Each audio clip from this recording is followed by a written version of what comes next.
don't you cool off and head on into the living room? It's hot out there. It's Living Local DMV. I'm Cerise Gomez. I'm Karina Delgado. And I'm Ellen Menny. Ooh, indeed, it is toasty outside. Everybody drink your water, wear your sunscreen, and stay in that shade. We're staying in the AC right now. That's right. It's nice and cool in the studio. But let's kick things off with some news you can use in today's show. And let's begin in Montgomery County. A new bill moving through County Council is aimed at tackling street takeovers. They held a public hearing on Tuesday where several people testified in favor of the bill. The language in Bill 2726 prohibits unlawful racing, speed contests, exhibition driving, stunt driving, and street takeovers on public highways or roadways. The bill will allow for the seizure, towing, and storage of cars used in connection with street takeover and racing-related violations. The next action on the bill is a Public Safety Committee work session on October 1st. And more than 25,000 people in Maryland now have a butterfly symbol on their driver's license or ID. The voluntary symbol identifies people with a hidden disability. That's all thanks to the Eric's ID law, which the Maryland Assembly passed last year. Officials say it can help promote better communication, understanding, and awareness during important interactions. And turning to D.C., where the city could soon get another covered stadium. This week, D.C. Council Chairman Phil Mendelson filed a bill that would pave the way for renovations at Audi Field. Renovations could include a climate-controlled roof, an expanded seating capacity by at least 8,000 seats, the development of a new housing complex, and the council will consider the legislation in the fall. And for more top news headlines, you can tune in to DC News Now at 4 o'clock or our website at dcnewsnow.com. Well, ladies, speaking of it being hot outside, let's talk about dating. Okay. And dating apps specifically. So, of course, you know, recently we've been talking a lot about AI, and it seems like AI has absolutely come for the dating apps because Hinge's founder and CEO, Justin McLeod, is stepping down from his role to create Overtone, which is an AI-powered matchmaking service. Now, here's the catch. Overtone matches users based on voice and conversation rather than photos. Now, the folks who made Overtone, aka Justin, his argument is that conversation dynamics are a better indicator of long-term compatibility than shared visual attraction and similar hobbies. So Overtone is they're not really advertising themselves as a dating app, more along the lines of a digital matchmaking service. But ladies, I wanted to get your opinion on this, about an app that prioritizes almost a blind date aesthetic, where instead of photos and visuals, it's all about conversation, baby. All right, I see how we feel about it. Not a fan, not a fan. Sharice, the people need to know how you feel. The robots are actually recording us, so I'm trying to be nice to them. When they eventually take over. Exactly. Yeah, that's why I say thank you to Siri. You have to be. I'm very nice to my Siri. I'm like, yes, ma'am. All right, girl. All right.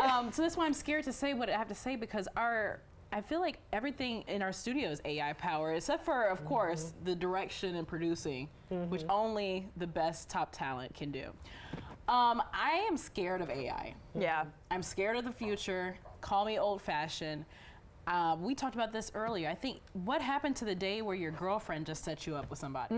Or a friend of a friend? Isn't there an app for that too, where you have to be mutual friends before? I think there is. Yeah. Yes. Yeah, so I don't know. I don't like this at all, but I'm very old-fashioned. Every single guy I've dated, I've gone to some type of school with. So and that's probably because I don't like to go out. So if I didn't go to school with you, we're not going to see each other. Yeah. You didn't have a chance. So I don't know. What do you ladies think?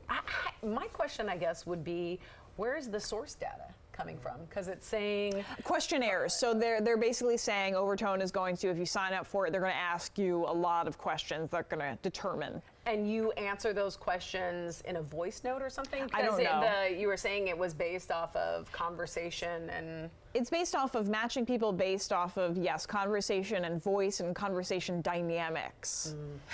So you might be talking to AI. Right. I don't know. The thing that concerns me, again, when I talk about that source data, is that we see things like whether it's with our own social media or even, our Google searches or what things are projected at you based on the algorithm, and the algorithm isn't always getting it right. And, especially if you're looking at like Google searches or whatever, we Google stuff for work all the time. And that doesn't mean that I'm in the market for a private jet. You know what I mean? The algorithm does stereotape as well. Yes. I agree. And so when you think about that and you're implementing that sort of technology into an AI-generated dating or matchmaking service, it's like we already see that it gets it wrong. I agree. Here's my thought on this. Not a big fan of AI in general. I think this dude has the right mindset when he is thinking of creating something that prioritizes conversation and shared values. I mean, look, you got to have a little bit of physical attraction, okay? You got to make sure that the person you're with is hot. I mean, let's be real. And not everybody, if they have enough money, maybe some people don't care, whatever.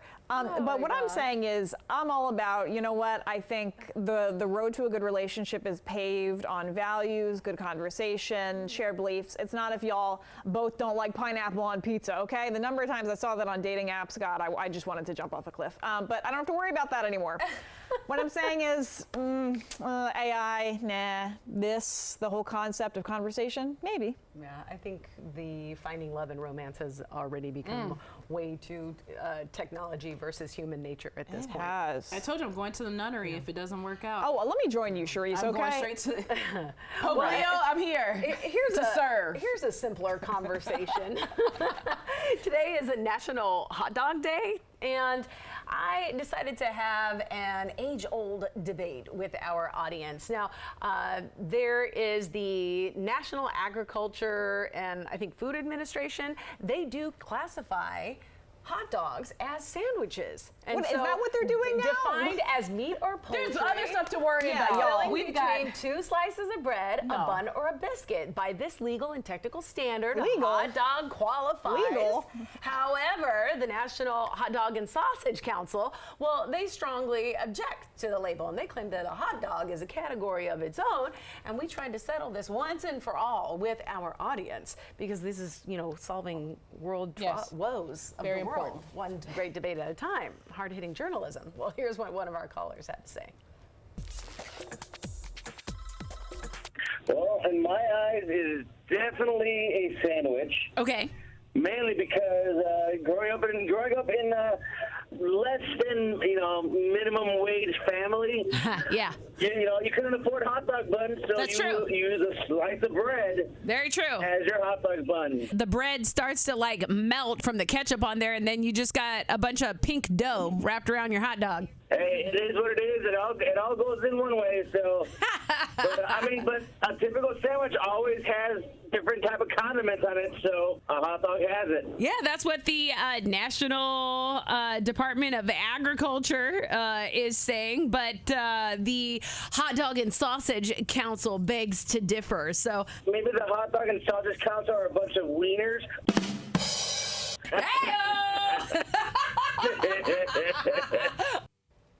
Hey! So some points were made. It was interesting because overwhelming amount of the audience said, yeah, I guess it does qualify as a sandwich. But I kind of tend to lean on the idea that a hot dog is a category all its own. We had some really great comments from our interns today, too, because they were saying, okay, well, then by that definition, a taco would be a sandwich. If it's 2 pieces of, starch and filling in the middle, then taco would be considered a sandwich. So I'm like, oh, that's true.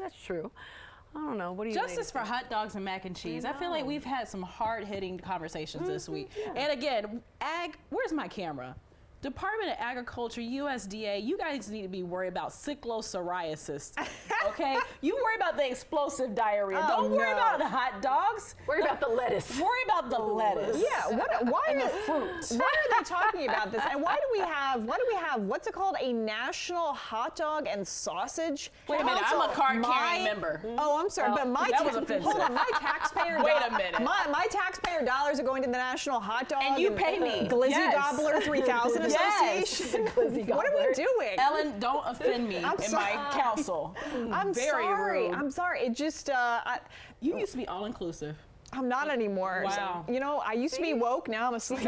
These are heated topics. Wow. Go back to sleep, Ellen, okay? Go back to sleep. Oh, I never thought. Oh gosh, you're right. Thank you. I'm so tired. What's wrong with the council? What did the council do to you?